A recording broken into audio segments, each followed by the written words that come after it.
Pero aquí estamos, hermanos, dándole gracias a Dios por este hermoso domingo que Dios nos ha dado. Este es el día, hermano, porque dedique el Señor este día por lo menos, hermano. Hermana, dedique por lo menos este día, Señor. Vaya a la iglesia, amén. Vaya a alabar a Dios. Vaya a dar gracias a Dios. Vaya a escuchar la palabra de Dios, amén. No sé, hermano, no. Por lo menos este día podemos dedicarlo al Señor, amén. Por lo menos este día, amén. Aunque en realidad, para el Hijo de Dios, todos los días dedicamos al Señor, pero en realidad, por lo menos, amén. Estuvimos estudiando, hermano, el libro de Tesalonicenses, la primera epístola, ya la acabamos el otro domingo. Vamos a estar entrando a la segunda carta de Pablo a los hermanos de Tesalónica.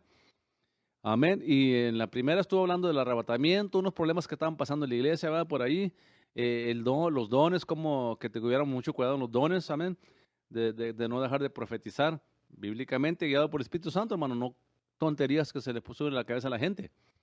Hay gente que piensa que porque ellos tienen una buena intención, una buena idea, y van a motivar a la gente que ya están profetizando, no. El don de profecía está en operación y es inspirado por el Espíritu Santo, hermanos. Tiene un propósito, no nomás para estar hablando ahí por hablar. Amén. No ande hablando nomás por hablar.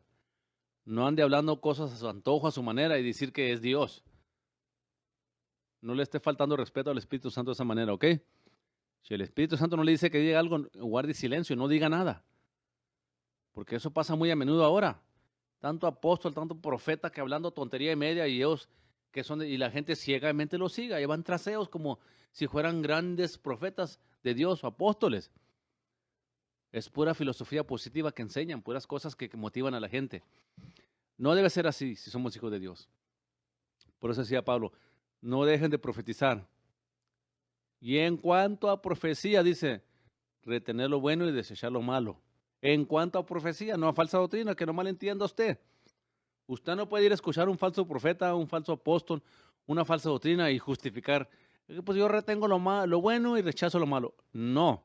La Biblia dice, donde leímos ahí en Tesalonicenses la primera carta, que toda profecía tenemos que examinarla y solamente retener aquello que viene de Dios y lo que no es de Dios, no. Esto quiere decir, hermanos, que hay personas que van a estar dando profecías que no tienen malas intenciones, no son gente mala, simplemente equivocan la emoción que están sintiendo a cuando habla el Espíritu Santo. Y por eso dice, escucharlo todo, retener lo bueno y desechar lo malo. En cuanto a falsa doctrina, falso maestro, la Escritura es bien clara, que ni les demos la bienvenida, ni le digamos Dios te bendiga. Pablo dice que sea eternamente condenado, anatema, todo aquel que traiga la doctrina que no es Cristo, que no es Jesucristo. La Biblia es muy clara en eso. Porque yo escucho a muchos cristianos que dicen cada rato, es que yo escucho a Maldonado, yo escucho a Cash Luna, yo escucho a Kenneth Copeland, a Kenneth Hagin, yo escucho a estos hombres y yo nomás solamente retengo lo bueno y rechazo lo malo. En cuanto a doctrina y bíblicamente, usted está en error y está equivocado. Debemos rechazar todo aquello que no está a favor de la palabra de Dios ni a la luz de la palabra de Dios. Por alguna razón, hermano, no me están saliendo los comentarios aquí, así es de que no voy a poder ver comentarios aquí, hermano. No entiendo por qué. Déjenme le investigo aquí a ver si puedo hallar una manera a ver, de que salgan los comentarios. Es que ahí había comentarios, hermano, pues, no, hasta estaba Javi Salgado ahí mirándome, tremendo. Cristo te ama, tremendo, entregarte a Cristo ya, Javi, porque la muerte está cerca. Cristo está cerca, amén. Te puedes morir sin Cristo, te mueres perdido, amigo. Y no queremos eso, mejor entrégate a Cristo, amén. Hermanos, Dios me lo bendiga. Vamos a empezar ahí en la segunda carta de Pablo a los hermanos de Tesalónica. Segunda epístola del apóstol Pablo a los tesalonicenses. Capítulo 1, versículo 1, la introducción. Esta carta fue escrita aproximadamente en el año 54 después de Cristo, hermano. Amén. O sea, como a los 20 años, 21 años después de Cristo. A ver, 33 y 7 son 40. 17, 18, 19, como 21 años después de Cristo fue escrita esta epístola. Amén. El problema que estaban teniendo los hermanos de Tesalónica, que habían perdido la esperanza de la vida eterna. Ellos pensaban que la resurrección ya no era. Y Pablo les habla del arrebatamiento. Es la epístola donde Pablo habla específicamente del arrebatamiento antes de la gran tribulación. Y él les explica claramente que en el arrebatamiento viene Cristo personalmente a llevar a su iglesia. En la segunda venida, Dios manda a los ángeles a que escojan a los judíos de todas partes del mundo para llevarlos a Israel, porque Él les prometió preservarlos. Entonces todo Israel será salvo. Amén. Pero no confundamos una cosa con la otra. Para poder llamarle arrebatamiento a algo en la Biblia, hermano, a un evento, tiene que haber resurrección, entienda eso. Tienen que levantarse los muertos primero y los que estemos vivos ser juntamente arrebatados. Y usted no encuentra una resurrección en Mateo 24, en Lucas 21 ni en Marcos 13. Mucha gente malentiende la escritura donde dice, y dos estarán moliendo en el molino, uno será tomado y uno dejado. Si estás en la azotea, no bajes para abajo para agarrar tu prenda. Córrele. Oren para que su viaje, no el rapto, no sea en el invierno o día sábado. No está hablando del rapto ahí. ¿Por qué? Si fuera el rapto, ¿qué importa dónde esté? En la azotea abajo. El rapto va a ser instantáneamente. Si fuera el rapto, ¿qué importa que la mujer esté encinta? Si fuera el rapto, ¿qué importa que sea el invierno? Si fuera el rapto, ¿qué importa que fuera el día sábado? No, esta escritura que usted, Mateo 24, Lucas 21 y Marcos 13, se refiere a la persecución. Cuando Él manda a los ángeles que recojan a todos los escogidos, no está hablando del rapto, está hablando que va a ir a traer a los judíos los ángeles. Y en la carta, la primera carta de Pablo a los tesalonicenses, estuvimos viendo, donde Pablo habla que los muertos en Cristo resucitarán primero, luego nosotros los que vivimos seremos arrebatados juntamente con ellos para encontrarnos con el Señor en el aire. Palabra aer en griego, que significa 6,000 a 7,000 pies. En la segunda venida, Cristo pisa tierra, establece su reino aquí. En el arrebatamiento, la iglesia se va en las nubes para estar con el Señor hasta que regresemos con Él después de la gran tribulación. Por eso la Escritura dice, bienaventurado el que tiene parte en la primera resurrección, porque no sufrirá daño de la segunda muerte. Está hablando del rapto, hermano. Rapto, arrebatamiento, resurrección, es lo mismo. Parousia, la segunda venida, Él viene, establece sus pies aquí en la tierra. Arrebatamiento, arpazo, es arrebatar repentinamente y violentamente. Esta es la diferencia. En el arrebatamiento, Pablo le dice a los hermanos de Tesalónica, Cristo no viene a la tierra, vamos a ir al encuentro con Cristo en las nubes, para estar para siempre con Él. No se quiere perder usted la primera resurrección, es importante que usted participe en la primera resurrección, porque si no, va a pagar un alto precio. Aunque sobreviva la gran tribulación y entre el milenio, aún Satanás va a ser suelto después de 1000 años del milenio de Cristo, de cuando Cristo reina con todo el mundo. Hay mucha gente que sobrevivió los juicios de la gran tribulación. Hay mucha gente que se convirtió a Cristo durante la gran tribulación. Y hay mucha gente que va a estar naciendo y convirtiéndose durante el milenio. Y para este grupo particular va a ser suelto Satanás un breve momento después del milenio para probar su fe.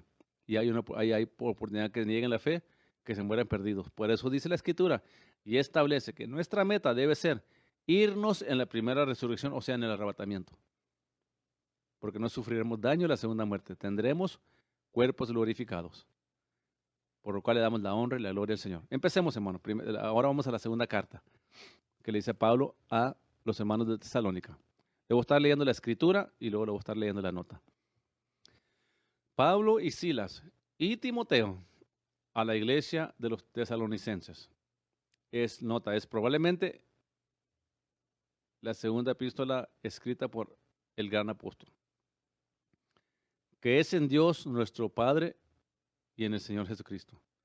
No dice que es en Dios que es el Padre, dice que es en Dios nuestro Padre y en el Señor Jesucristo.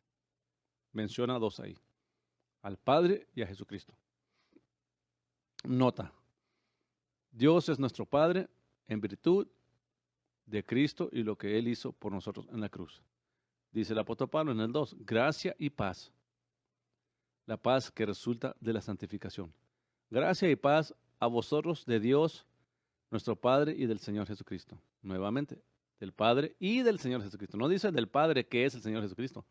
Dice gracia y paz a vosotros de Dios nuestro Padre y del Señor Jesucristo. Amén. Crecimiento espiritual es el subtítulo, versículo 3. Debemos siempre dar gracias a Dios de vosotros, hermanos, como es digno por vuestra fe, porque es digno por cuanto vuestra fe va creciendo. Nota, la palabra crece a la medida que la palabra se explica correctamente. Y la cruz sigue siendo siempre el objeto de la fe. A mí me gusta decir el objetivo, hermano. No me gusta usar la palabra objeto, que significa lo mismo. El objetivo de nuestra fe, que es Cristo. Y dice Pablo, y la caridad de cada uno de todos vosotros abunda entre vosotros. Abunda entre vosotros. Nota, presenta el primer distintivo del cristiano. Que amemos a los hermanos. Amén. Que amemos a los hermanos. El 4, capítulo 1, 4 del libro de Pablo a los tesalonicenses, o la carta. Tanto que nosotros mismos nos gloriamos de vosotros en las iglesias de Dios. No dice la iglesia de Dios, las iglesias. Porque hay gente que dice que nomás debe de haber una iglesia. Hay una secta aquí en Odessa que dicen que ellos son la iglesia de Odessa. No hay nadie como ellos, son la única verdadera. Traen falsa doctrina, falsa enseñanza y han engañado a mucha gente en Odessa. Dicen ellos que nomás debe haber una sola iglesia por cada pueblo. Mentira del diablo. Aquí vemos claramente que Pablo se está refiriendo a las iglesias de Dios. Somos un solo cuerpo, hermano. Pero este cuerpo se expande por todo el mundo entero. Unos están en Lovington, Nuevo México, otros están aquí en Odessa, otros están allí en Ojinaga, hermanos, otros están ahí en Juárez, en El Paso, otros están en otro pueblo, pero somos un solo cuerpo. Somos varias iglesias, diferentes iglesias, pero un solo cuerpo en Cristo. Amén. Nota, habían tomado la poca enseñanza de Pablo, había pedido impartirles, que era sin duda la cruz, y la usaban a lo máximo. Escritura. Hemos escuchado de su amor, hemos escuchado, nos gloriamos en su fe. Y también dice, de vuestra paciencia y fe en todas vuestras persecuciones y tribulaciones que sufrís. Nunca ha sido la vida cristiana, hermano, fácil. El evangelio fácil, moderno hoy en día, no trae persecución porque es igual que el mundo, viven igual que el mundo. ¿Qué persecución? Toman igual que ellos, escuchan música mundana igual que ellos en sus fiestas, viven juntos sin casarse, van al cine a ver basura que blasfema a Dios. Le quiero decir una cosa a este hermano. Yo he visto a muchos cristianos que van a ver los Avengers, que van a ver todas estas películas nuevas, y no disciernen que esas películas, yo nomás en un ratito que escucho lo que están viendo, ahorita entramos a un hogar, y en un ratito levanté lo que estaba pasando en esa película para niños. Hablaban de la diosa Uma, de la mitología. Hablaban de quebrar embrujamientos. Aún los Avengers, aún caricaturas que parecen inocentes, mencionan a los dioses de la mitología griega, hebrea y cuantas mitologías hay en el mundo. Son películas que invocan nombres de dioses paganos, dioses de la mitología, y la gente viéndolas ahí como si nada. Porque no hay discernimiento en el pueblo de Dios, no hay discernimiento en los cristianos. Miran las películas a su antojo y no hay convicción de nada. Usted y yo como hijos de Dios, como cristianos, debemos tener mucho cuidado qué vemos y qué no vemos, qué escuchamos y qué no escuchamos. Porque no somos un pueblo santo nosotros. ¿Qué significa que somos un pueblo santo? Somos un pueblo separado para Dios. Un pueblo que se separa para Dios. Sigue diciendo el apóstol Pablo. El 5. una demostración del justo juicio de Dios. Nota.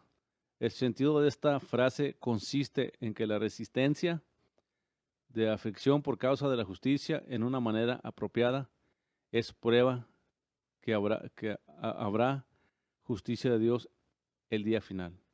Escritura, para que seas tenidos por dignos del reino de Dios, por el cual asimismo padecéis. Nota, pudiera traducirse los propósitos de Dios al considerar a sus hijos dignos del reino de Dios, por los cuales también sufren. El 6, porque es justo para con Dios pagar tribulación a los que os atribulan. Qué tremendo, ¿verdad? Dice, es justo para con Dios. O sea, Dios hará justicia, hermano. A veces en vida, pero también al final. Y a veces quizás no lo miren en vida, pero al final. En el juicio del trono blanco. Todas aquellas gente, por ejemplo, la Inquisición de la Iglesia Católica, hermano. Y a través de la historia de la Iglesia Católica que ha perseguido a los cristianos, los ha matado, les ha quitado sus negocios. Los perseguían terriblemente. Van a dar un día cuenta a Dios por todas esas maldades. El que Juan Pablo II se le haya inclinado ahí a un crucifijo en el Vaticano a pedir perdón por las persecuciones, eso no tiene que ver nada. Eso no lo toma en cuenta Dios. Ellos darán cuenta a Dios por todas las persecuciones de mis hermanos en Cristo que mataron cobardemente, que les cortaban la cabeza, los quemaban vivos, porque no se sometían a la Iglesia Católica. Y es solamente justo que Dios los llame a cuentas en el día del juicio final. Porque es justo para con Dios pagar tribulación a los que atribulan. Nota, no hay que defendernos con respecto a la retribución, sino que debemos dejarlo en las manos del Señor. Esto es en cuanto, hermano, a sufrir por la causa de Cristo. Amén. A sufrir por la causa de Cristo. Usted trabaja en el mundo secular igual que yo y a veces vemos injusticias que tenemos que llamar la atención a los patrones y decirle, mira, esto está pasando y esto está pasando y tenemos que parar esto. ¿Ok? No se refiere a eso, se refiere a persecución por la causa de Cristo, por la causa del Evangelio. Que lo vituperen, que lo persigan por la causa de Jesucristo, entonces ahí no podemos hacer nada nosotros. Tenemos que dejar que Dios haga justicia, porque Dios es misericordioso, amén. Y es posible que esa gente un día se arrepientan, como lo era Pablo. El apóstol Pablo, el que nos está escribiendo esta epístola, perseguía a la iglesia y la asolaba, pero tuvo un encuentro con Jesucristo, Dios lo salvó y llegó a ser un gran apóstol de Dios, quien nos explicara detalladamente el significado del nuevo pacto. Lea sus epístolas, se va a dar cuenta, hermano, qué poderoso es el Evangelio de Jesucristo. Versos la ley, los judaizantes, versos las filosofías de hombres, ciencias de la mente, versos toda esa falsedad que ofrece Satanás y su engaño. Nuevamente, el apóstol Pablo vuelve a hablar a los hermanos de Tesalónica y los vuelve a recordar en la segunda epístola de la venida del Señor Jesucristo. Y a vosotros que sois atribulados, daros descanso con nosotros. Cuando se manifestara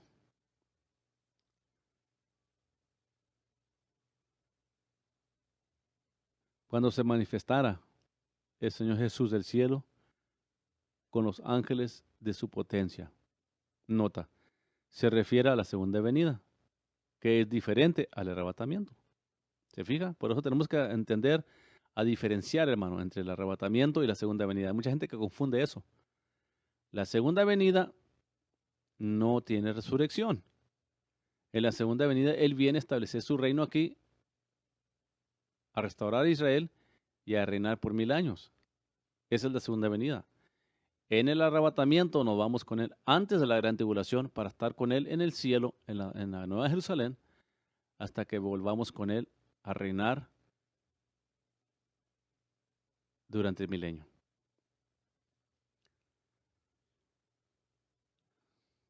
Y a vosotros que sois atribulados, daros descanso con nosotros. Cuando se manifestare el Señor Jesucristo del cielo con los ángeles de su potencia, en llama de fuego, para dar el pago a los que no conocieron a Dios, ni obedecieron el evangelio de nuestro Señor Jesucristo, las cuales serán castigados de eterna perdición por la presencia del Señor y por el poder y por la gloria de su poder, cuando viniere para ser glorificado en sus santos y hacerse admirable en aquel día en todos los que creyeron, por cuanto nuestro testimonio ha sido creído entre vosotros en aquel día.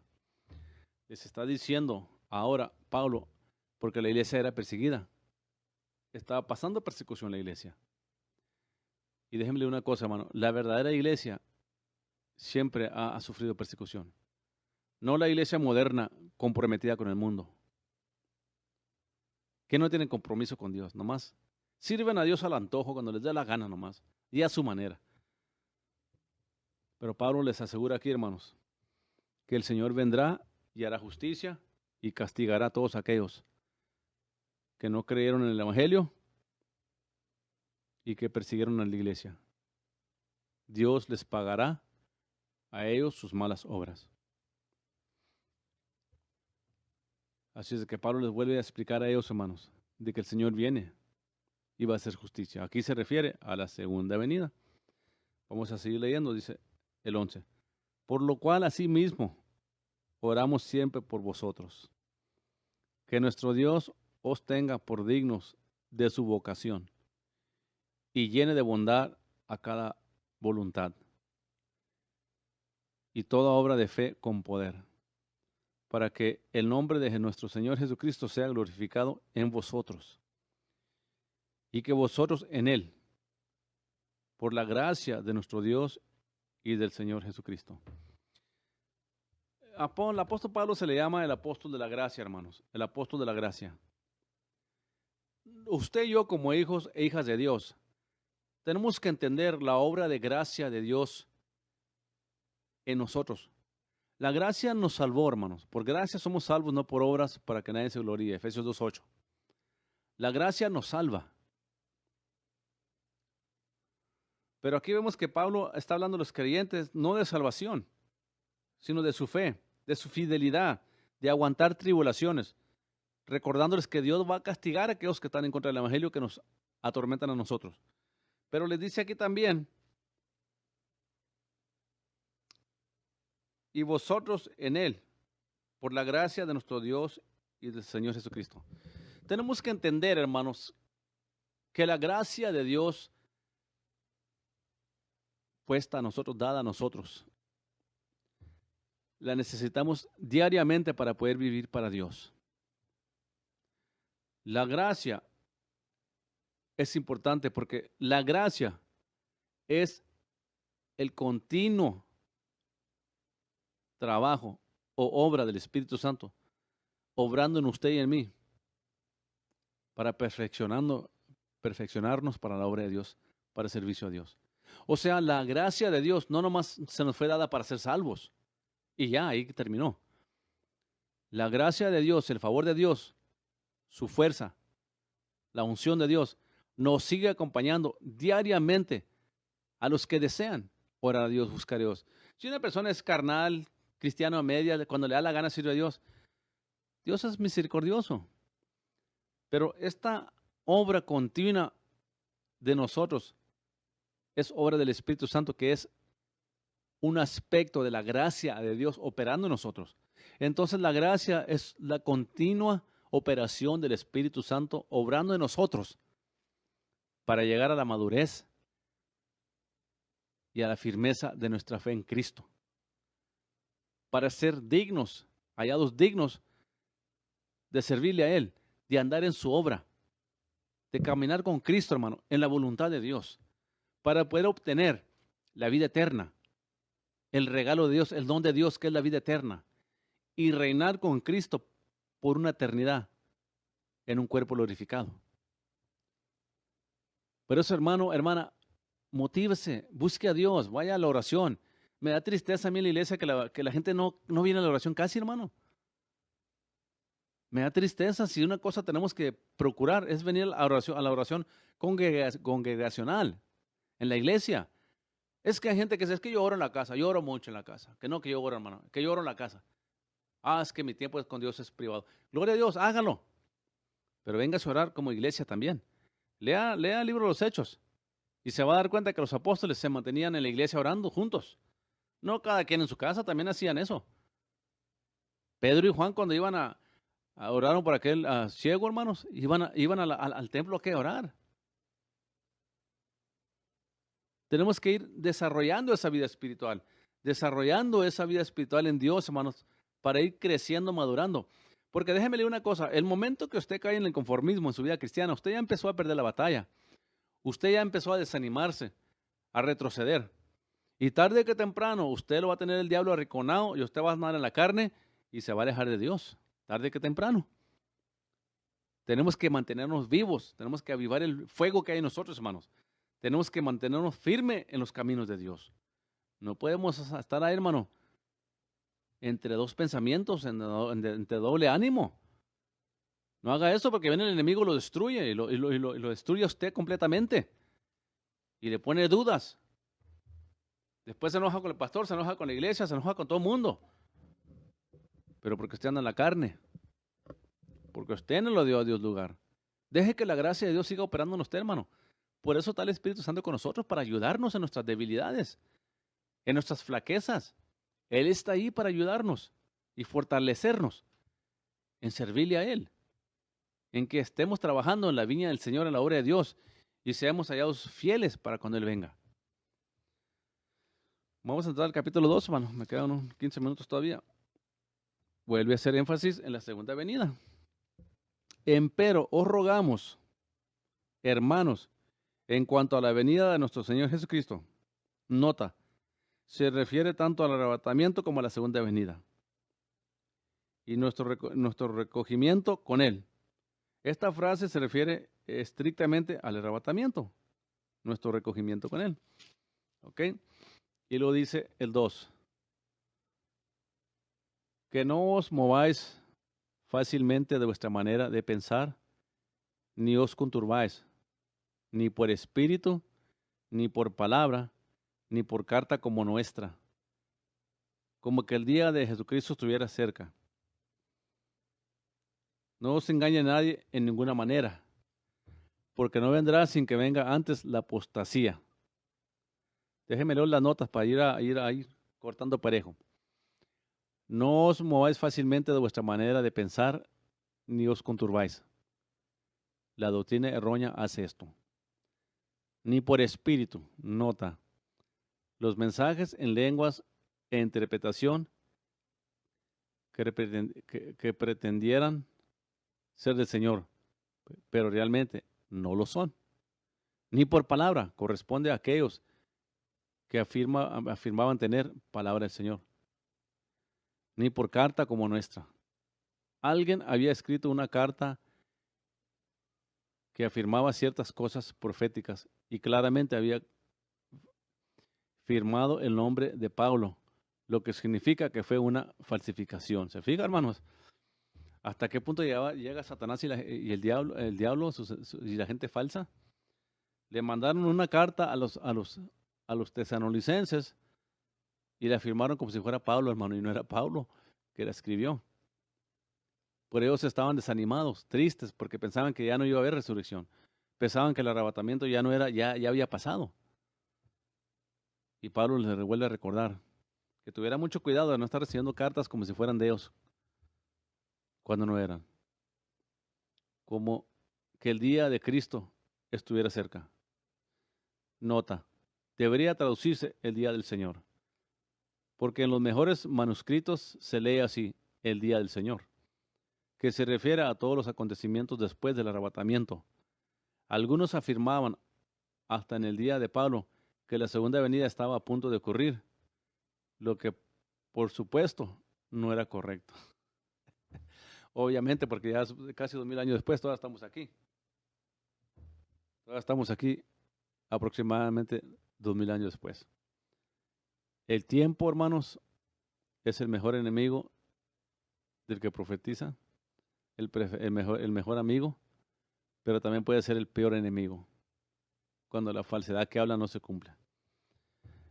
Dice aquí, que nadie os engañe en ninguna manera. En otras palabras, no escuche lo que es bíblicamente incorrecto, porque no vendrá sin que venga antes la apostasía. Nota, debería traducirse, porque aquel día no vendrá a menos que suceda primero una deserción.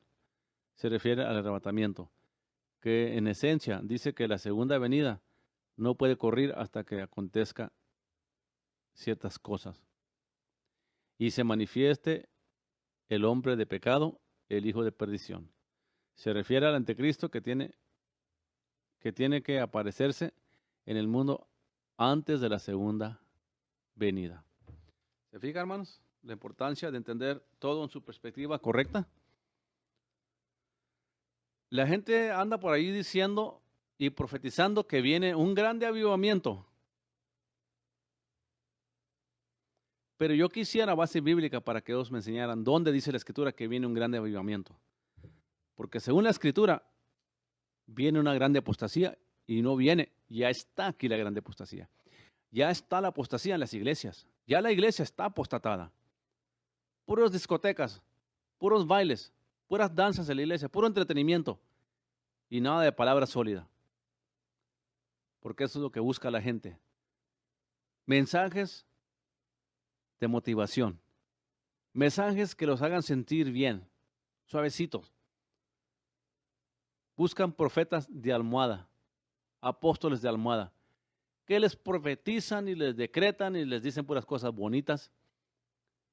La apostasía ya está aquí. Entonces, la señal del arrebatamiento de la iglesia más grande que hay en la Biblia es cuando la iglesia se apostatara y cuando Israel se volviera nación otra vez. Y lo que estamos viendo ahorita es Ezequiel 37-38. China y Rusia irán aliándose juntos. Eso nos enseña la palabra de Dios. Cristo está a las puertas. Por eso vemos la apostasía, porque esa era una de las señales. Yo creo que entienda algo de la apostasía. Aquí no está hablando del mormón, no está hablando del testigo de Jehová, de la iglesia católica, del budismo, del islam. Aquí está hablando de la iglesia cristiana que se iba a apostatar de la fe, porque una organización, una persona no puede apostatar sin antes haber creído la verdad. Aquí está hablando de gente cristiana, de gente evangélica, cristiana que se apartó de la verdad, que se apartó de los caminos de Dios, que se apartó de la fe bíblica. A eso se refiere aquí el apóstol Pablo, que no vendrá sin que primero venga la apostasía y se revele el hombre pecado de perdición. Por eso algunos piensan que la iglesia está aquí en la gran tribulación porque dice que se va a presentar el anticristo. El anticristo se puede presentar un mes después del arrebatamiento. Se puede presentar un mes, 2 meses antes del arrebatamiento. O se puede presentar después. Pero el anticristo se manifiesta antes de la segunda venida. ¿Qué le quiero decir con esto? Escúcheme muy bien lo que le voy a decir para que no vaya a malentender lo que le estoy diciendo. Es posible que como cristianos veamos al anticristo, pero no se va a identificar como anticristo. No se presenta como el Mesías de Israel. O sea, es posible que el anticristo ya esté vivo ahorita en este preciso momento. Es muy posible que él ya sea un adulto, el anticristo. ¿Quién es? La Biblia no dice quién es.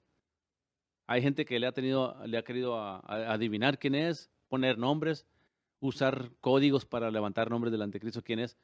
No, hermanos, el anticristo, este hombre de perdición, es un hombre humano como usted y yo, pero que va a ser poseído por Satanás para presentarse como el Mesías de Israel y lo van a aceptar.